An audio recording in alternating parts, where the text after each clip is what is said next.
It starts with an urge.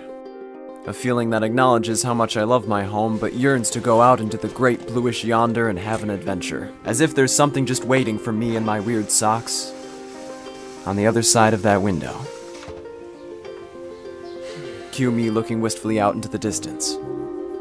Luckily, on this particular day, we were going to Chicago, which I was super excited about, though unfortunately sometimes you have to wait to have an adventure, which in this instance meant 4 hours in the car. At long last, we arrived at our hotel just outside of Chicago in a town called Naperville, which included mystical elevators, pictures of doors above all of the beds, and oddly placed fire sprinklers.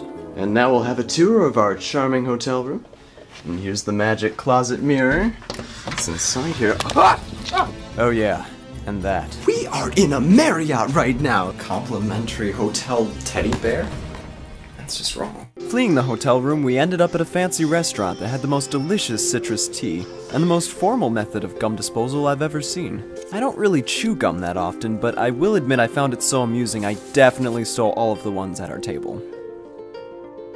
The next morning, I may or may not have MacGyvered myself a belt from the strap of one of the hotel robes because I forgot to pack mine. And then we were off to catch a train to Chicago, which involved walking through more creepy tunnels than I expected. It was my first train ride, so I was super duper ecstatic. And there, from my awkwardly warm seat, I watched the green brush of the outerness fade to the industrial gray of city life. Arriving downtown, I hit my head for the 4th time since I had boarded the train, and then proceeded to walk on the yellow line all the signs kept telling me not to, because I am a rebel. Or at least my camera is. Except my camera's not even a rebel, it's a Canon SX40. I guess kind of makes that joke rendered useless. Chicago is a magical place, where the police ride on segways, pedestrians can make a move on citywide chess games as they pass by, strange glacier-looking things grow atop bus stops, and giant artful heads in the middle of Millennium Park make you feel uncomfortable. I couldn't help but be struck with a fantabulous, overwhelming sense of wanderlust, so I ended up looking wistfully off into the distance a lot. And then, suddenly, as I kept getting weird looks as I was filming myself talking to a camera, I had a thoughtful thought. And I promise this relates by the time I'm done with this, trust me. Well, okay, it kinda relates.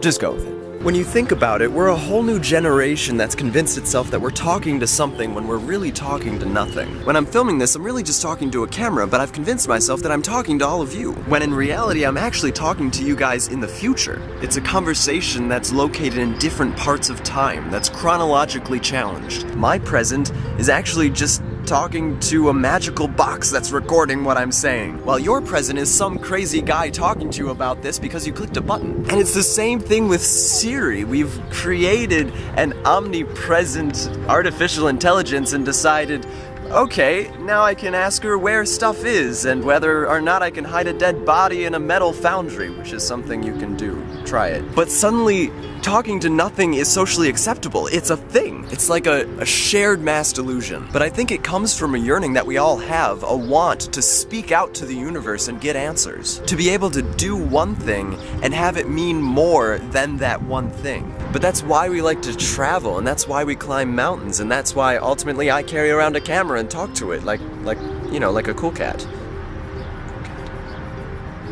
Because dreaming of traveling the world means nothing until you take that first step out the front door. And being able to climb Mount Everest means nothing until you actually climb Mount Everest. And yes, me talking to a camera means almost next to nothing unless I put it on the internet. And then suddenly I go from talking to no one to talking to everyone. So whether it's making a video or writing a story or painting a picture or traveling or climbing a mountain, it's all that dream, that shared human dream that if something isn't happening today, that something probably will happen tomorrow, and we can make that happen. Because at any given moment, something is more likely to happen than not.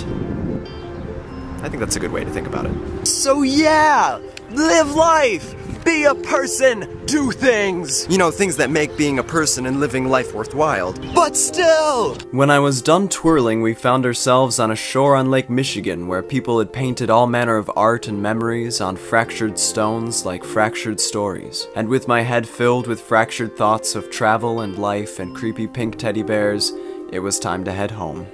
Home, sweet home. Wait, no. Take me to your duck kingdom. Take me where the other ducks are. I need to know. Please come back.